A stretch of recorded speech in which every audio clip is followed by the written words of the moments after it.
उसने ऐसी चीजें बताई चक्कर में फांस के रख दिया। बोली मियाँ ये बताओ कराया किसने, ये बता दो बस तुम।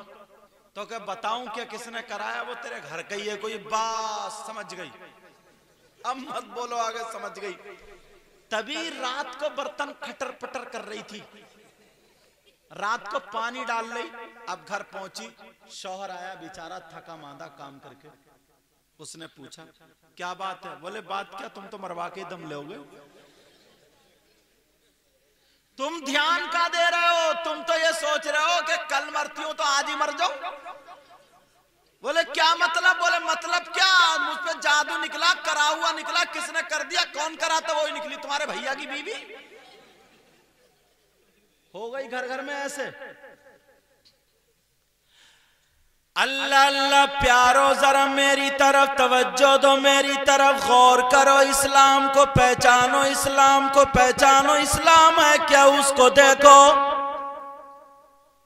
अगर तुमने इस्लामी तौर तरीका अपना लिया, अगर इस्लामी तौर तरीका अपना लिया, कुछ लोग ऐसे भी होते हैं उनका रंग सांवला होता है, थोड़े काले होते हैं, मगर चेहरे की चमक अलग होती है नहीं होती। सुनो, अगर 5 वक्त की नमाज पढ़े मेरी बहन, नमाज पढ़े भाई, नमाज पढ़े तो चेहरे पे नूर नहीं जा सकता, चेहरे पे नूर रहेगा। और अगर करना है तो सुनो, सूरह नूर फजर की नमाज पढ़ने के बाद हाथों पे फूंक के चेहरे पे लगा ले, कुदरती नूर शुरू हो जाएगा। अगर रंग काला सावला होगा तब भी नूर अलग चमकेगा। ओ लोगों, ये जाहिरी नूर, ये जाहिरी चमक दमक का क्या करना, अपनी बातिली चमक को सुधार लो। तुमने नाम सुना होगा, हजरत निजामुद्दीन की माँ है, जो दिल्ली में हजरत निजामुद्दीन है उनकी माँ है। अल्लाह अल्लाह, कभी भी उनके सर से दुपट्टा नहीं उतरा। अगर रात को सोती थी तब भी सर ढक के सोया करती थी। एक दिन किसी औरत ने पूछ लिया, ओ मोहतरमा खातून, रात को सो रही हो तो सर ढक के क्यों सो रही हो? कहा तुम नहीं जानती हो, अल्लाह की रहमत के फरिश्ते रहमत लेकर के दिन में भी आते हैं और रात में भी आते हैं। और नबी ने फरमाया, जिस घर में औरतें नंगे सर रहती हैं, बगैर दुपट्टे के रहती हैं, उस घर में रहमत के फरिश्ते नहीं आते। बेशक बेशक। और इस वक्त तो औरतों का सबसे बड़ा दुश्मन दुपट्टा है, सबसे बड़ा। अव्वल तो दुपट्टा पूरा है नहीं, वो छोटी सी चीर लटका लिए, चीर ये भी काय को लटका दी, इसमें भी आग लगा दे। तुम देख लो, तुम्हारे यहां भी तो शादी होती होंगी या नहीं होती है तुम्हारे यहां शादी? अगर शादी में 50 लड़कियां हैं ना, तो 50 को 50 बगैर दुपट्टे के। और अच्छा चलो, कोई ना समझ लड़की है, 15-16 साल की कोई ऐसी बच्ची है समझो अभी, उसको तो एक तरफ रखो। हमने बात 40-40 साल बुढ़ी को भी ऐसे ही देखा, ये भी मुंह थोपने में कम नहीं है। ऐसा ऐसा पहनावा ला रही है, इसे क्या हो गया यार? इसकी औलाद जवान हो गई, अब तू काय को आसमान पर कूद रही है? अब तो बुर्दवारी आ जानी चाहिए, अब तो औलाद तुझसे सबक हासिल करेगी। आज अगर मुकाबला हो रहा, लड़कियों में मुकाबला हो रहा, मोहल्ले की लड़कियां अगर देख रही हैं तो क्या देख रही हैं? इसने फिल्म के तरीके पर पहना, मैं भी पहनूंगी, इसने इतना पहना मैं इतना पहनूंगी, इसने इतनी मेहंदी लगाई है तो मैं इतनी लगाऊंगी, इसका इतना गला चिरा तो मैं नीचे तक चीर लूंगी, किसी की आधी पीठ नंगी है तो इसकी पौन पीठ नंगी है। इसी में बहसो मुबाहिसा मुकाबला चल रहा है। वो लड़कियां कहाँ गई, वो शहजादियां कहाँ गई, वो बच्चियां कहाँ गई जो ये बहस लगाया करती थी? इसने महीने में 2 कुरान पढ़े तो मैं 4 पढ़ूंगी, इसने 4 पढ़े तो मैं 5 पढ़ूंगी। वो लड़कियां कहाँ गई है, इसने 5 वक्त की नमाज पढ़ी है, मैं तहज्जुद की अदा करूंगी। वो लड़कियां कहाँ चली गई है जो ये इसने नबी पे 1000 मरतबा दुरूद पढ़ा है, 1000 मरतबा दुरूद पढ़ा है, तो मैं 1100 मरतबा दुरूद पढ़ूंगी। वो लड़कियां कहाँ चली गई है जो ये कहती है मैं राबिया बसरिया तो नहीं बल्कि राबिया बसरिया की कनीज बनूंगी। मैं फातिमा तो नहीं, फातिमा की कनीज बनूंगी। मैं ज़ैनब तो नहीं, सैयदा ज़ैनब की कनीज बनूंगी। बेशक सुभान अल्लाह सुभान अल्लाह। कहाँ है वो लड़की? क्यों? उनकी माँ भी अब ऐसी नहीं है। अगर माँ बाप अच्छे होते हैं तो औलाद भी अच्छी होती है। मतलब ये तुम अच्छे तो हो मगर अमल से दूर हो। तुम्हारी अगर समझ में नहीं आया तो मंतिक से समझा दूं? बोलो समझा दूं? अगर ये माएं खुद दुपट्टा नहीं ओढ़ेंगी, ये माएं अगर खुद पूरे कपड़े नहीं पहनेंगी, ये माएं अगर नमाज नहीं पढ़ेंगी तो ये बेटी के सामने कितना चीखती रहे, कितनी चिल्लाती रहे, बेटी कभी कहना नहीं मानेगी। देखो एक मिसाल मैं तुम्हें दे रहा हूं, थोड़ा मंतिक से समझा रहा हूं। मुफ्ती सज्जाद साहब किबला यहाँ जलवा कर ये उंगली उठाओ और सब लोग कलमा शरीफ पढ़ो, हो सकता है इसी के जरिए बख्शिश हो जाए। एक एक उंगली उठाओ सब लोग, हाथ मत उठाइए कहीं भरकाई निकल जाए। उंगली उठाओ सब लोग, उठाओ, बोलो ला इलाहा इल्लल्लाहु मुहम्मदुर रसूलुल्लाह सल्लल्लाहु। तुम भी उठा सब लोग, ये उलमा भी पता नहीं किस किस की, ये इनके सीनों में कुरान है। बोलो ला इलाहा इल्लल्लाहु मुहम्मदुर रसूलुल्लाह सल्लल्लाहु तआला अलैहि वसल्लम। अब सब लोग अपनी अपनी उंगली अपनी अपनी पेशानी पर रख लो, रखो सब लोग रखो। भाई आज पता चला ये रामपुरा माफी ये पेशानी है क्या अल्लाह के बंदो? अरे पेशानी ये है या ये है? ये तो ठुड्डी है यार। अच्छा तुम रहे नाजिम साहब भी यही अटकाए पड़े हैं। जब आप रखे थे तभी मैंने रखी है। मैं छत पे से कूदूंगा तो कूदोगे? मैंने कहा यही परेशानी। सुनो यार, आज पता चला, मैंने पहले कहा मंतिक चलूंगा, आज मैं समझा कि तुम्हारी पेशानी माथा नीचे को आ गया। देख ले मेरी बहन है, घर जाके पूछ लियो कहां है तुम्हारा माथा, जलसे में अटक गए। अल्लाह के बंदो ये है क्या ये? अच्छा मुफ्ती साहब की नहीं देख पाया मैं, इनकी कहां थी?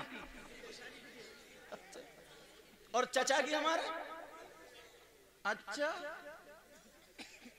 और तुम्हारी मकसूद रजा इनकी भी यही थी। अच्छा मेरा कहना कमेटी वालों ने भी नहीं माना? क्यों? मैंने तुम्हें हंसाने के लिए, सबक देने के लिए। क्यों?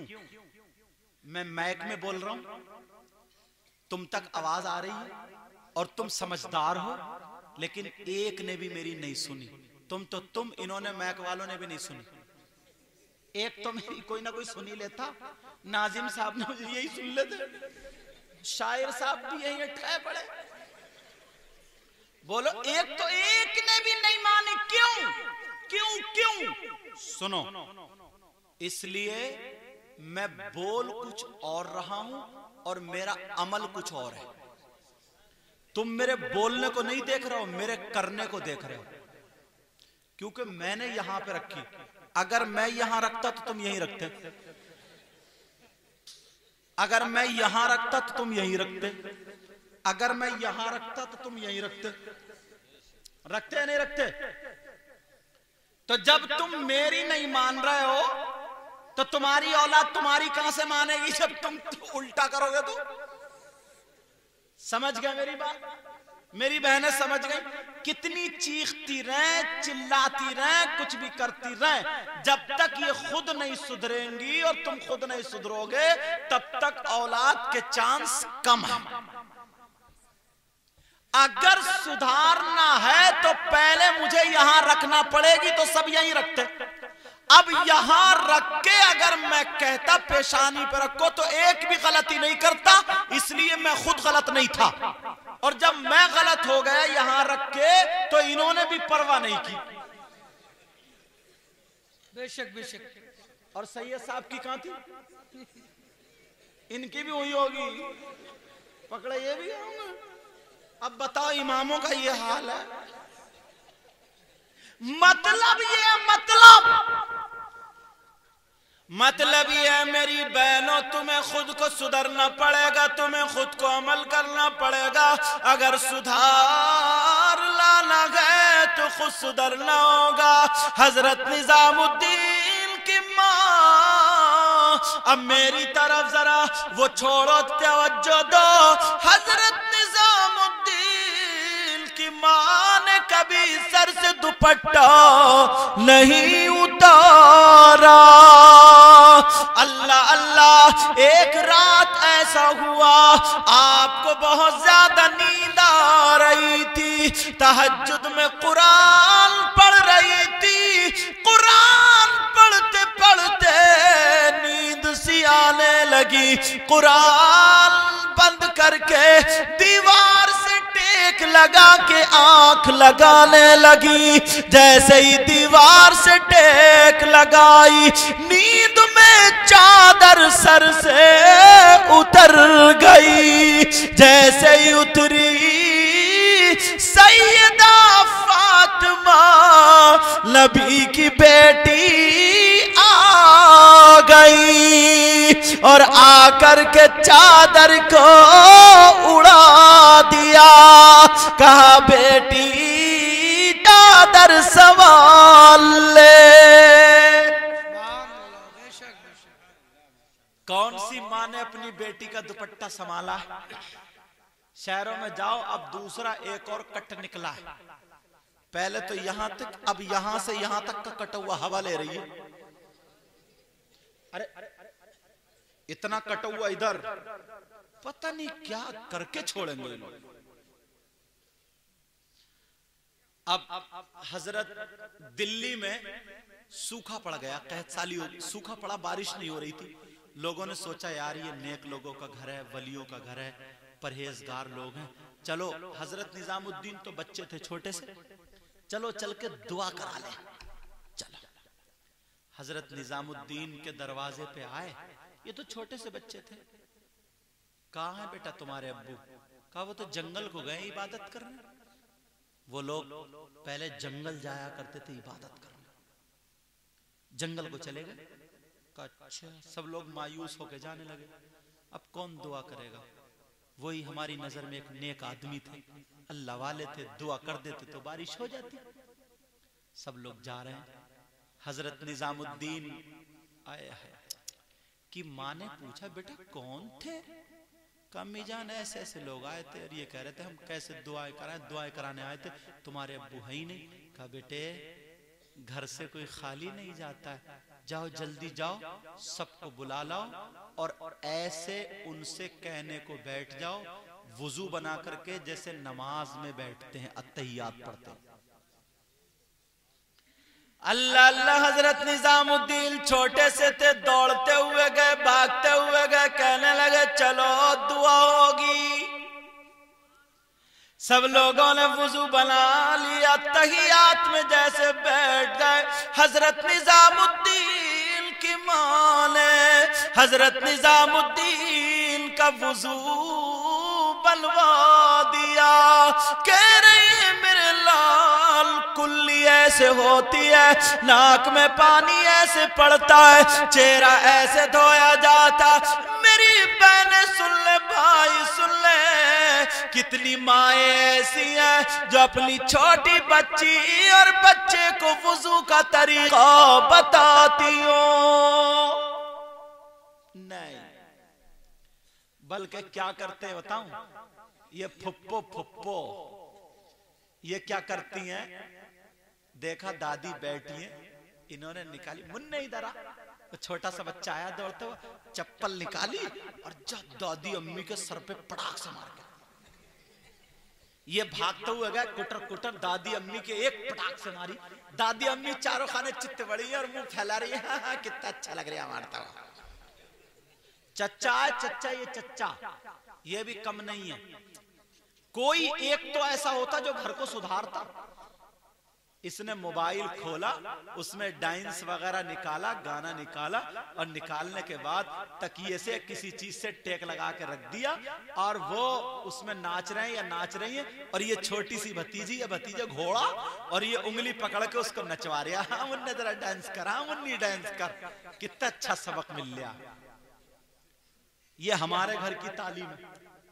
और जब बड़ा हो जाए ना, बड़ा हो जाए फिर आ रहे रोतो इमाम साहब कोई मियाँ ऐसा बता दो जो एक तावीज में मेरी औलाद ठीक कर दे।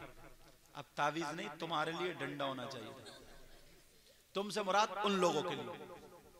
हजरत निजामुद्दीन की माँ वुजू बनवा रही है और कह रही है बेटा सुनो, जैसे मैं कहूं वैसे ही कहना, जैसे मैं बताऊं वैसे ही करना।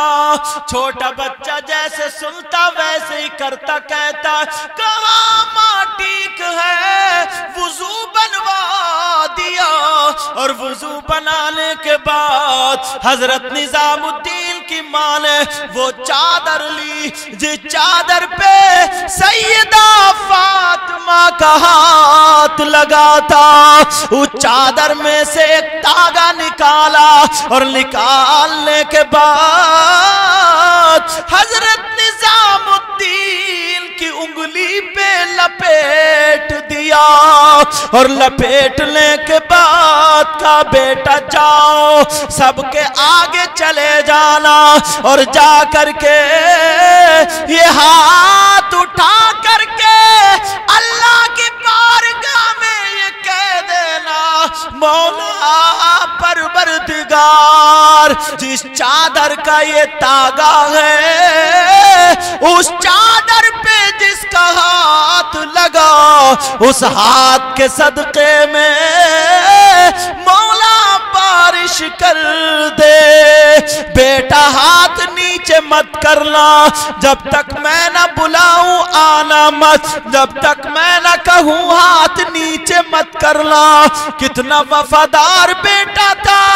हजरत निजामुद्दीन चले गए, सब लोगों ने हाथ उठा लिए, निजामुद्दीन ने हाथ ऊपर को उठाया। छोटा सा बच्चा था, बड़ी प्यारी अदाएं थी। कह रहे परवरदिगार अल्लाह ताला, मेरी अम्मी ने मुझसे कहा है इस चादर का तागा है, जिस उस चादर पे जिसका हाथ लगा, उस हाथ के सदके में बारिश कर दे, बारिश कर दे, बारिश कर दे।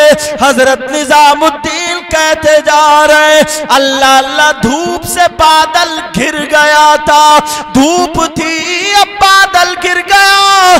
कुछ ही देर गुजरी बारिश होने लगी।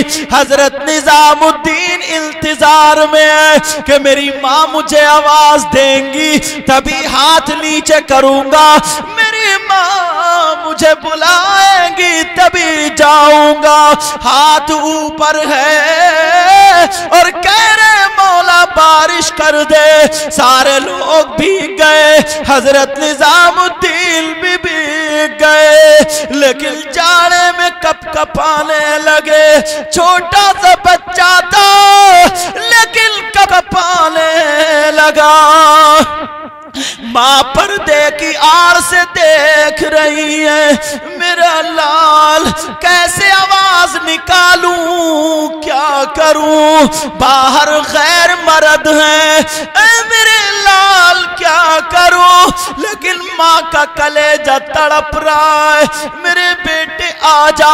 आवाज नहीं निकाल रही है, दुआ कर रही है, ऐ अल्लाह कोई सबब पैदा कर दे, मेरा बेटा निजामुद्दीन आ जाए। हजरत निजामुद्दीन कांपने लगे, जाड़ा बुखार चढ़ने लगा, होठ ऊदे नीले पड़ गए। लेकिन कितना बड़ा माँ का वफादार और रामपुरा माफी के गयूर मुसलमान आज के बाद कभी अपनी माँ और बाप का कहना मत टालना। अल्लाह अल्लाह, वो छोटा सा बच्चा अम्मी जान के मैं आ जाऊं, माँ मुझे ठंड लग रही है, माँ मुझे ठंड लग रही है, माँ मुझे बुला लो। लेकिन माँ घर ही घर में कलेजा मसों से बैठी है, कह रही है मौला मेरे बेटे को भेज दे। मगर बेटा इतना फर्मा बरदार है, माँ ने कह दिया था कि जब तक मैं न बुलाऊं आना मत, जब तक मैं आवाज मत दूं हाथ नीचे मत करना। अरे बेटे को बुखार आ रहा है, अम्मा जब परेशान हो जाती है, इसी माँ ने वही चादर ओढ़ी जिस पे सैयदा फातिमा का हाथ लगा था, और वो ओढ़ करके मुसल्ला बिछा करके अल्लाह की बारगाह में रो रो करके सजदे में दुआ करने लगी। अल्लाह की रहमत झूम गई। फरिश्ते से कहा, ओ फरिश्ते जा माँ का सर सजदे से ना उठे, निजामुद्दीन को परों की गर्मी दे दे ताकि जाड़ा खत्म हो जाए, परों की साया कर ले ताकि बुखार खत्म हो जाए, और माँ के आंचल में ले जा करके रख दे। माँ पुकार रही है, सजदे से सर नहीं उठाया। निजामुद्दीन को फरिश्ते ने उठा के माँ के पास पहुंचा दिया। सुभान अल्लाह, सुभान अल्लाह। ये है माँ और ये है बेटा। अगर माएं अच्छी बने, इतनी वफादार बीबियां थी, और आज जो शौहर कह रहे हैं उससे उल्टा कर रही हैं, उल्टा। घर घर में यूं हुई पड़ी है, मियां बीबियों में यूं हुई पड़ी। अच्छा तुम भी तो कम नहीं हो, तुम भी तो ऐसे ही हो। जंगल में कोई काम बिगड़ गया, जला भुना गुस्से में चूर, और आके बेचारी उस गरीब बीबी को इतनी इतनी मोटी गालियां, और बल्कि इससे भी मोटी अगर हो तो होंगी, ऐसी ऐसी गाली, उसकी माँ की गाली, उसकी बहन की गाली, अजी पूरे शजरे को नानी तक की गाली।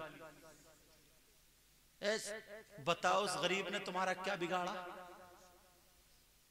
जो अपने भाइयों की मोहब्बत छोड़ के तुम्हारे साथ में जिंदगी गुजार रही है, अपनी माँ की मोहब्बत छोड़ के, बाप की मोहब्बत छोड़ के, पूरे घर बार को छोड़ के तुम्हारे साथ, तो गाली सुनने के लिए। तुमने कभी सोचा नबी की जिंदगी? अरे मुझे हदीस याद आने लगी मुफ्ती साहब, बड़ी प्यारी हदीस है। मेरे नबी की बीवी का नाम क्या बोलो? हजरत आयशा। एक मर्तबा हजरत आयशा बोली आका से, बोली या रसूल अल्लाह चलो आज दौड़ होती है, दौड़, देखते हैं कौन आगे निकल जाए। तुमसे अगर तुम्हारी बीवी कहती तो लट्ठ फेर देते, लट्ठ। कहते ले पहले इस दौड़ से निपट ले, बाद में कुछ दौड़ होगी, समझे? मेरे आका ने जब जहन देखा कि हाँ आज नबी बोले चलो, और हदीस शरीफ में है बाकायदा, मेरे नबी दौड़ रहे हैं, दो दौड़े हुए, एक दौड़ में नबी तो जीतने ही थे, और दूसरी दौड़ में हजरत आयशा को जिता दिया, हजरत आयशा को जिता दिया। वो खुश हो गई, हाँ बराबर सराबर बराबर सराबर। एक दिन क्या हुआ, प्याला रखा था पानी का, मेरे नबी को ख्वाहिश थी, पानी की हाजत थी। हजरत आयशा ने देख लिया कि हाँ नबी पानी पीने जा रहे, एकदम तेजी से बढ़ के प्याला उठा कर मुंह को लगा लिया। अब पी भी नहीं रही और देख रही हैं। तुम होते तो 150 गाली देते। सही बता रहे हो। और बाज की तो तलाक पे नौबत आ जाती है। उस पता नहीं क्या रसगुल्ला समझ रहा है तलाक को, या मोतीचूर के लड्डू समझ रहा है तलाक को, पता नहीं क्या समझ रहा है। कड़ाक से जब 10-12 जब तक सांस चलती रही तलाक देता रहा, फिर उसके बाद 1 घंटे के बाद गुस्सा ठंडा हो, बोले ओ काम गलत कर दिया, अब क्या करें। अब जा रहे हैं मुफ्ती साहब, मुफ्ती साहब कोई रास्ता निकाल दो।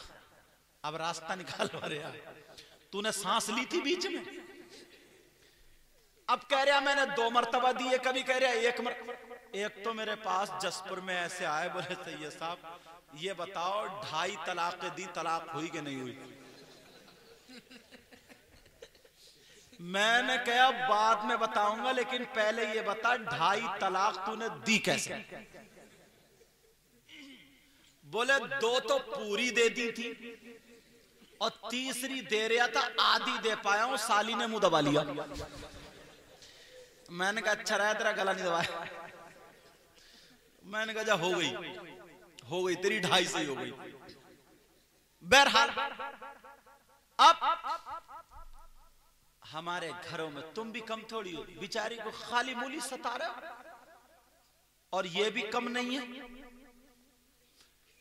वो प्याला हजरत आयशा ने लगा लिया और पीना शुरू कर दिया। जब बर्दाश्त की हद हो गई, नबी भी देख रहे हैं, मुस्कुरा रहे हैं।